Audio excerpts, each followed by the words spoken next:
Welcome back to Chair Shot Reality on WrestleZone.com, at Josh Eisenberg4 on Twitter. But now, you love it, you need it, you want some more of it, and it's time for NXT in 90. Johnny Wrestling made his debut, or made his return, not debut, he's been here for quite some time, made his return to NXT in-ring competition following a brutal attack from Tommaso Ciampa months ago at NXT TakeOver, a quick victory, and Johnny Wrestling is just getting started. Ember Moon getting another opportunity against the Empress of Tomorrow, Asuka. She comes out, does not shake the hand of her competitor, Ember Moon. That's going to take place at NXT TakeOver in Brooklyn. But then Ember Moon hits her finisher off the top rope from behind, and finally we're getting that fire. Finally we're getting that passion. This match will be great at NXT TakeOver. If Asuka loses, the landscape of women's wrestling in NXT is changed forever. The main event of NXT this past week was Kyle O'Reilly, former world champion of Ring of Honor, taking on Aleister Black. Aleister Black is must-see, unique. It is everything that a main event superstar could want. The look, the kicks, the ability, the athleticism, the agility, the power. He has it all. A victory over that, but later in the night, as you saw on WWE.com, Hideo Itami tried to attack him backstage. It was announced that Hideo Itami will take on Aleister Black at NXT TakeOver, which is really convoluting the idea of Aleister Black maybe not having a match, but Hideo Itami and Cassius Ohno having a match at TakeOver. Not sure why that's not happening, because that's been the longest feud in NXT over the past 2 or 3 months. But Aleister Black versus Itami will be great and will prove in the ring that Aleister Black could be the next guy to challenge for the NXT Championship. That is your NXT in 90. I am Josh Eisenberg, and like I said before, follow me at Josh Eisenberg4. We're going to send it in studio where I'm going to have Justin LaBar and Juice. But LaBar, I told you and everyone who listened that Shinsuke Nakamura was going to beat John Cena and go for the WWE Championship. I even got a case of beer out of that. Yes, you were right. You got your Shiner Bock beer, thanks to Boston Johnny. So he bet you a case of beer over something in wrestling. Oh wait, just like The Rock and Austin just revealed that they did, but way back when over Stunners. Josh Eisenberg is the biggest plagiarizer in the history of journalism. So, ching, ching, ching, ching, yeah. ching. Shooting, cowboy. Bow. Yeah. All right. Bow. All right. Well, Juice didn't get to talk about Shinsuke Nakamura last week on CSR. But I tweeted it, so really, it's there if you want to see it. We bumped him from that segment, and he's very bitter because because I called it. I called the first half. He claims he predicted Shinsuke Nakamura. I said Nakamura was going to win the match against Cena. I didn't know how exactly, but I knew he was going to win, and I didn't know clean. And I think he's going to go to SummerSlam. He's going to beat Jinder Mahal, and then the Singh brothers going to beat him down. Baron Corbin's going to come in and cash in. And I'm still going to stick with it. SummerSlam didn't happen. It's a very possible and common scenario. One thing I wonder is I mean, SmackDown needs a top story leaving SummerSlam.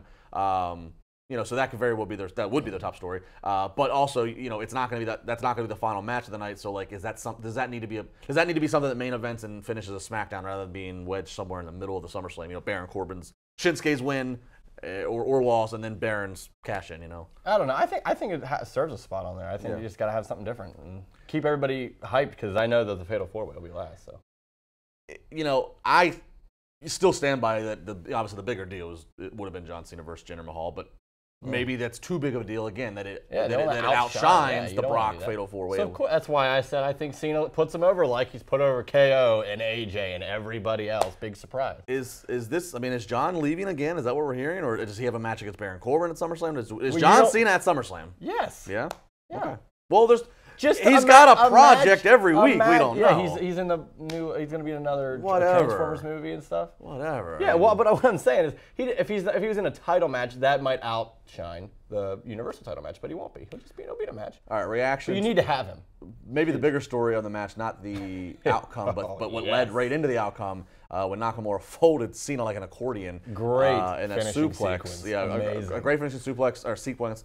And I thought we were going to get a lot of commercials, and it was not that bad, and they kind of picked it up. Right? They picked it up in the last 5 minutes, so they gave us what we needed for a free match. Everybody complained about that. Nakamura drops Cena on his head. You could see Cena and the ref talking. It looked dangerous. The match is over. If you watch, you can see Nakamura blatantly mouthed him, "I'm sorry." John says, "Don't be sorry." Even though you don't like when he talks, you can understand that he I can see that one. I can see that one. That was clear as day.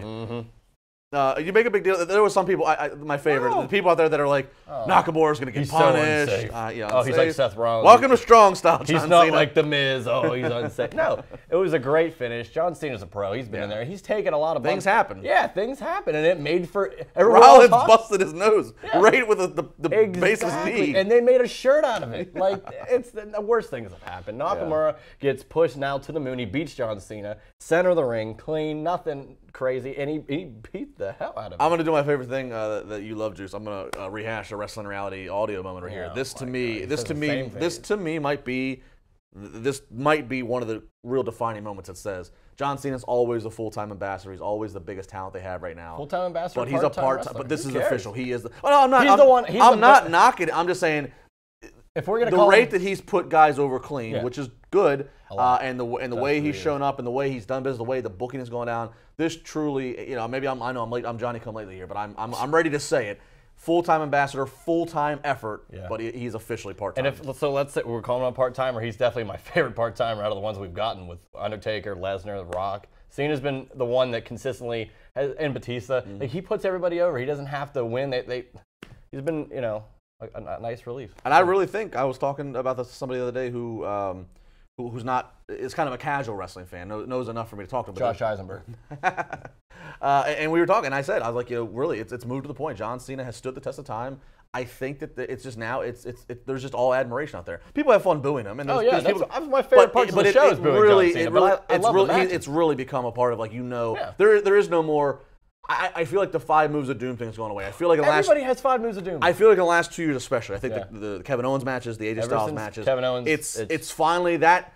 There's still the whole, Cena, he might bury town, or what. There's still all these different stereotypes that the internet has, the message boards has. And you put it over Daniel Bryan too. But I feel like I feel like the 5 moves of doom thing has been shifted away because he's going out there and proving that he's. I wish why wasn't the internet around when Hogan was doing 3 moves that were the same thing, and they were worse than what Cena does? Well, I think other people forget too. You got to put together a different match, but at the end of the day, you can have a great 20-minute match. Bret Hart.